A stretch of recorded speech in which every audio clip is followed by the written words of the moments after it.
Hello guys, welcome back to my channel. Welcome back to my sdiary. My name is Nenye. I'm a Nigerian YouTuber based in Nenye, Anambra State, Nigeria, who loves to create content on food, lifestyle, stories and vlog. So today's video is going to be a story time. I called upon a friend who is a born survivor. So today he's going to be sharing with us his experiences, what he went through and how it all happened. As I said earlier in my other videos, that burns are not something to joke with. It can happen to anybody. So you guys should sit back, relax as we get started. This is a picture of him before the unfortunate event took place. He was just a growing young boy who has so many dreams, so many visions, so many aspirations before all that happened. And finally, this is how he looks like after he survived the whole incident. And now, let the story begin. Hi, my name is Obumneko Okeke Kuzisochukwu. I was called upon by a friend and also a sister that is so inquisitive to know what happened to me. Okay, let me start by I'm from Anambra State, Abatete, Demle North Local Government. I was born and raised in Anambra, Ogidi, in Idemili North Local Government too.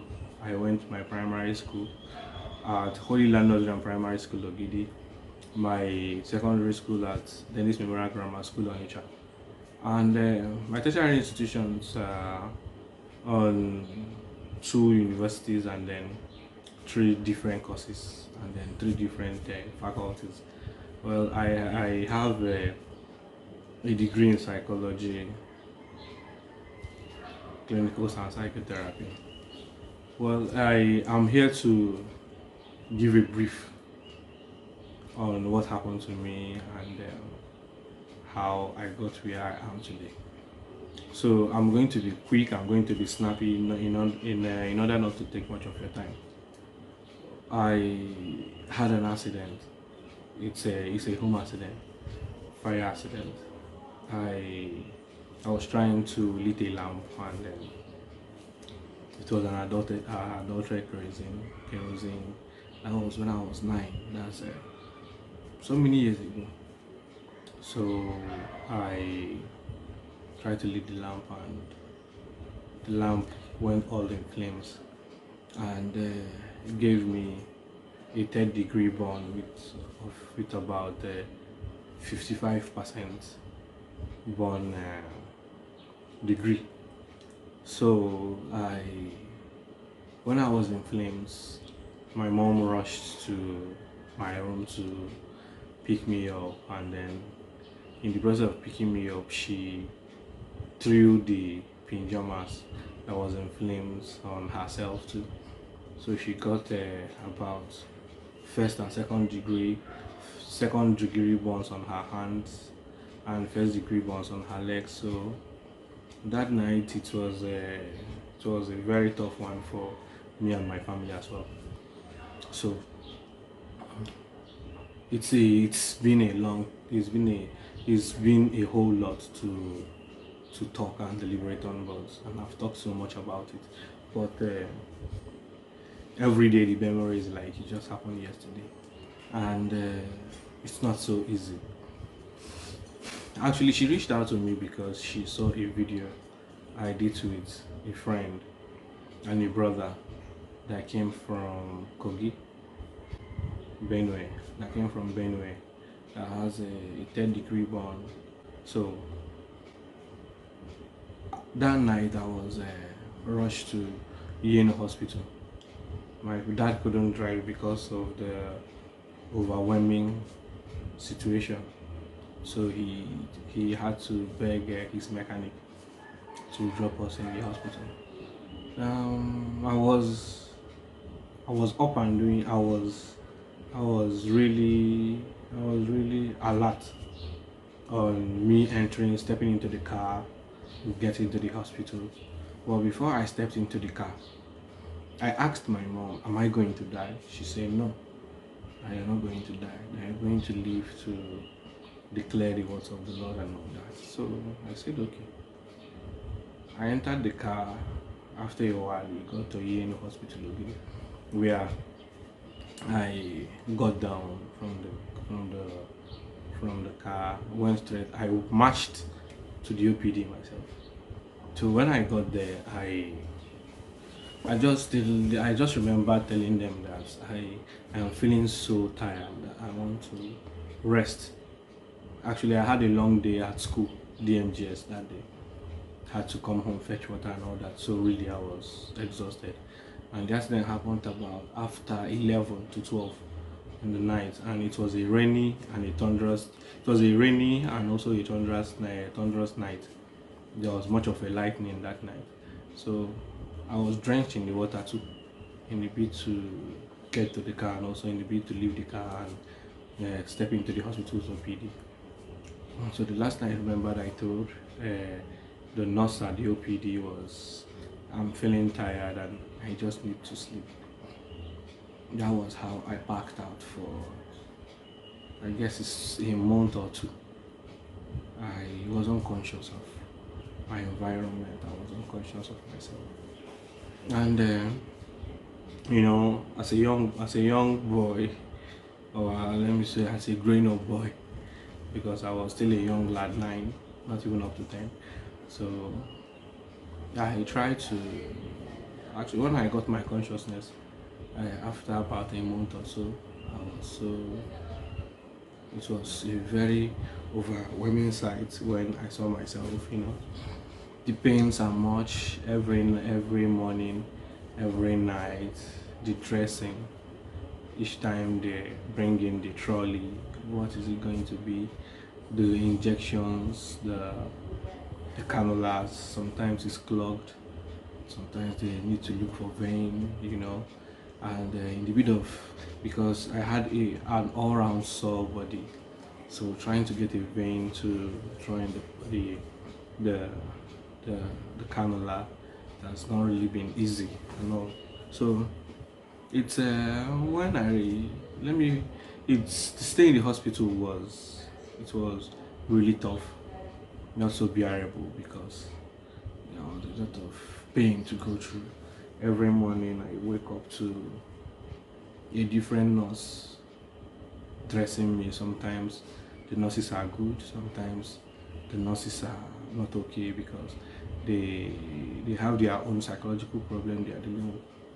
They have their demons they are fighting with. So in a day like that, the sore is being torn apart. Even if it has healed, it starts to heal again because it's going to bleed. My parents, they try their best to be there for me. I have a whole lot to say, but let me not just waste your time much. It's really a boring story, but let me just not waste your time. But when I came out of the hospital after a very long time, I was the one that pleaded with the doctor, Dr. Ago, the plastic surgeon at Yenu then. I pleaded with him that please, I want to go home. I'm tired, because people kept dying. I was in the private ward though. People get dying in the general ward, so I had to plead. I want to go home. Then he told me I have to sign. Yes, I had to sign that I want to go home. I want to be coming from the house. I want to be an outpatient. So he later, after a whole lot of front and back, he accepted and made me an outpatient person. So I go to the hospital every other day for dressing and checkup. But the first time I saw myself in the mirror, it was a very gory sight. Truly, it was a very gory sight. I just felt like dying over and over again. Looking so promising, looking so beautiful, and all of a sudden you see yourself looking like something you don't even understand. It's not an easy one. So the itching was way much, and it's not easy. The itching, the itching was was a major challenge for me because I need to stay in a very well ventilated area at all times. It's really difficult, trying to remember all that. I really have a lot that was going on with me then, but people really don't understand, the segregation, the rejection, the not being enough, not being good, how people wanted to associate with normal people, how you are termed abnormal because you are fired, like